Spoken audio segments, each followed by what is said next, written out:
Semua orang pastinya tidak asing dengan hukum karma. Namun, di kesempatan kali ini gue tidak membahas hukum karma yang ada di suatu agama. Yang akan gue bahas adalah hubungan antara sebab akibat dalam melakukan tindakan dan bertanggung jawab atas semua konsekuensi yang pernah kita lakukan di masa lalu. Ini ada kisah menarik dari gue. Saat gue dulu sekolah, tepatnya saat gue SMA, gue suka nih sama teman-teman. Gue tanpa membayar, bahasa kasarnya maling kali ya. Itu kita merasa hebat dan kita buat bercandaan meskipun nilainya kecil, mungkin 500 perak. Sebenarnya gak sering-sering juga kita melakukan hal itu. Dan waktu itu gue ingat banget, kuenya namanya coki-coki. Mungkin kalian tahu. Waktu demi waktu setelah gue lulus kuliah, lalu kerja, dan akhirnya memutuskan untuk usaha, sering gue hitung hasil jualannya kok sering selisih. Dan yang lebih anehnya, selisihnya selalu nilainya kecil, 300 perak, 400 perak, sampai 1000 perak. Nah, gue inget apa yang pernah gue lakukan waktu gue SMA. Dan gue pikir, kok mirip ya? Lalu gue mikir lagi, wah, karma gue dulu nih kayaknya. Terlepas itu, karma atau hanya kebetulan, gue percaya sih karma. Setiap kita melakukan kebaikan, entah dari mana kebaikan itu, pasti kembali ke kita. Begitu pula sebaliknya, setiap kita melakukan hal yang buruk, entah dari mana keburukan itu, pasti kembali ke diri kita. Oke, gua rasa dengan mengetahui hukum karma, kalian bisa memilah tindakan mana saja yang akan kalian lakukan dan efek yang kalian terima di kemudian hari. Jadi, inilah 7 hukum karma dan bagaimana kalian bisa menerapkannya demi keuntungan kalian sendiri. Yang pertama adalah hukum tabur tuai. Hukum tabur tuai sebenarnya hal yang sering kita dengarkan. Kita sering mendengar ungkapan, apa yang kita tanam, itulah yang kita tuai. Atau, kita akan menuai apa yang kita tanam. Seperti petani yang sedang menanam buah. Beliau menanam dari biji, beliau rawat dengan baik, bersungguh-sungguh, berkomitmen hingga akhirnya menjadi buah yang matang. Artinya adalah, jika kita menginginkan sesuatu hasil yang baik, maka tindakan kita, perilaku kita haruslah baik, maka kita akan memetik hasilnya. Begitupun sebaliknya, jika kita berbuat jahat, maka hasil yang akan kita peroleh juga akan buruk. Apapun yang akan kalian lakukan terhadap orang lain, hendaknya kalian menggunakan hukum ini. Tindakan yang baik akan menghasilkan akibat yang baik, sedangkan tindakan yang buruk akan menghasilkan akibat yang buruk. Misalnya, jika kita membantu orang lain, maka kita mungkin akan mendapat bantuan di masa yang akan datang. Kita menghargai orang lain juga akan menghargai kita pula. Begitupun sebaliknya, lakukan semua dengan tulus dan positif. Mungkin semua akan membutuhkan waktu untuk kembali ke diri kita sendiri, tetapi pada akhirnya kalian akan memetik apa yang kalian tanam baik selama ini. Karma baik itu mungkin akan kembali kepada kalian dengan membawa kebaikan, rezeki, kebahagiaan, atau apapun itu. Jadi kalian harus baik kepada siapapun orangnya, latar belakang apapun. Ingat, tindakan kalian akan kembali ke diri kalian. Yang kedua adalah hukum pertumbuhan. Kalian mungkin belum pernah mendengarkan apa itu hukum pertumbuhan. Hukum pertumbuhan itu adalah keyakinan bahwa segala sesuatu di alam semesta ini akan terus bertumbuh dan berkembang, termasuk juga diri kalian. Jika kalian ingin mencapai apa yang diharapkan, pikiran kalian akan membantu menentukan masa depan kalian. Bagaimana hal itu bisa terjadi? Dari pikiran kalian akan menjadi tindakan, dari tindakan itulah masa depan akan terbentuk. Dalam buku The Science of Get Rich karya Wallace D. Wattles, hukum ini diterapkan pada kesuksesan finansial. Wattles mendapat bahwa jika seseorang ingin mencapai kesuksesan finansial, mereka harus secara aktif mengembangkan pikiran positif tentang kekayaan dan berandai-andai melihat diri mereka sebagai orang yang sukses secara finansial. Dalam hal ini, hukum pertumbuhan berarti bahwa pikiran positif kita tentang kekayaan dan kesuksesan finansial akan membantu kita menarik kekayaan dan kesuksesan ke dalam kehidupan kita. Intinya, dalam penerapan hukum pertumbuhan kalian harus berpikiran positif tentang apa yang kalian inginkan dan terus meningkatkan pemikiran dan target kalian. Dengan begitu kalian akan terus bertumbuh dan lebih dekat dengan apa yang kalian impikan. Nomor 3, hukum fokus. Kalian tidak bisa memikirkan dua hal dalam waktu yang sama. Tujuan dari hukum ini adalah untuk mencapai apa yang kalian inginkan dengan cara kita perlu memiliki fokus dan konsistensi pada apa yang kita inginkan dan mengabaikan gangguan-gangguan yang tidak relevan dengan apa yang kita inginkan, apalagi dengan hal-hal negatif yang ada pada sekitar kita.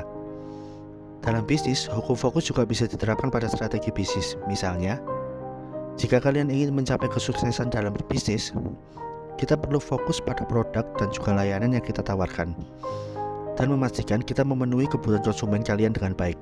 Dengan fokus pada satu bisnis, kalian bisa membangun keunggulan yang lebih baik dibandingkan dengan mencoba menangani terlalu banyak bisnis pada waktu yang sama.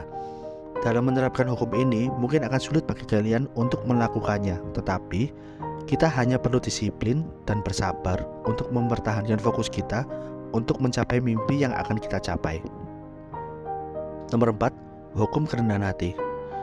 Saat kalian lagi kena masalah pakai hukum ini, pasti banyak banget dari kalian yang berpikiran kok bisa.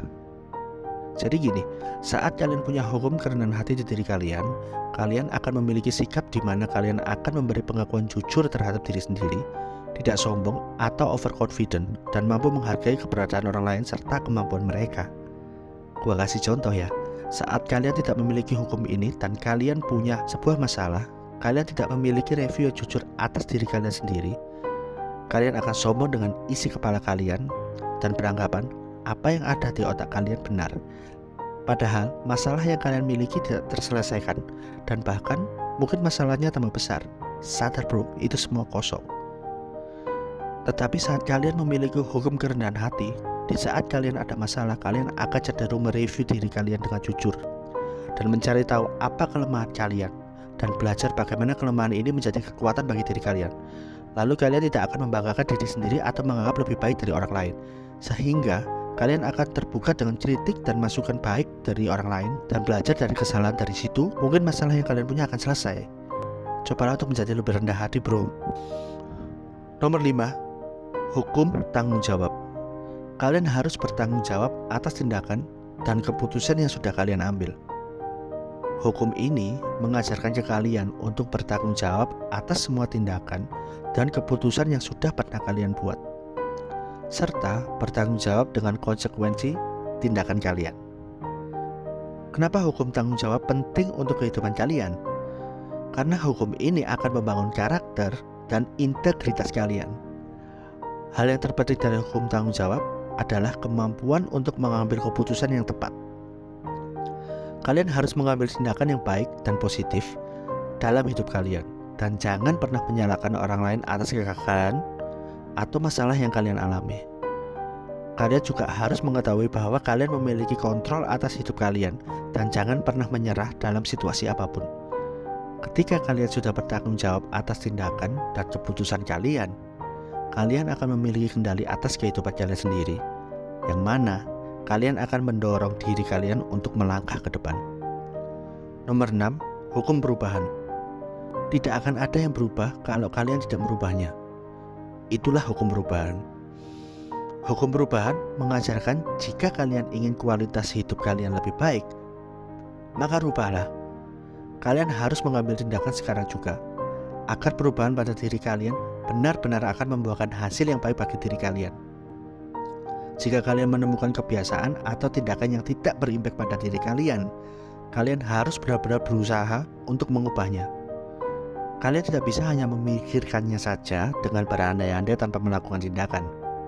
Lakukan tindakan sesuai apa yang menjadi goalmu. Contoh, kalian ingin menjadi pemain sepak bola, tetapi realita kegiatan yang kalian lakukan, tidur, bangun, main game, main judi yang tidak mendukung cita-cita kalian. Berkhayal kalian menjadi pemain sepak bola handal. Sudah waktunya kalian bangun, pergi ke lapangan, latih fisik kalian, cari pelatih yang hebat, belajar ke beliau, belajar bagaimana teknik dan strategi dalam sepak bola yang benar, dan sebagainya. Ambil tindakan, lakukan sesuatu tentang impian kalian. Ini adalah satu-satunya cara kalian tumbuh dan semakin dekat dengan impian kalian. 7. Hukum sabar dan hasil. Hasil datang dengan bersabar. Ya, hukum ini mengajarkan kita kalau kesabaran dan ketekunan dalam menghadapi tantangan dalam hidup akan diikuti dengan hasil atau penghargaan yang akan kita dapatkan. Gak semua apa yang kalian lakukan sekarang akan mendapatkan reward secara instan. Butuh waktu, kesabaran, kerja keras, bahkan air mata.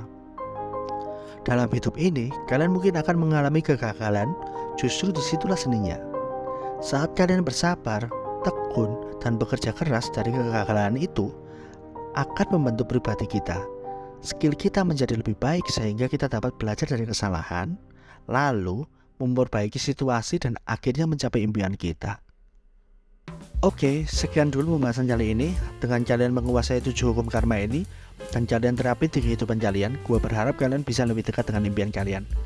Setelah menonton video ini, bagaimana menurut kalian? Apa pendapat kalian tentang 7 hukum karma? Lalu, apa kalian percaya karma? Komen di bawah ya, gue juga pengen tahu apa pemikiran kalian tentang hukum karma ini. Jika kalian menemukan video ini bermanfaat, berikan like dan share ke teman-teman kalian agar kita bisa terus membuatnya. Subscribe dan nyalakan tombol lonceng supaya kalian gak ketinggalan video-video terbaru kita. Dan terima kasih telah menonton.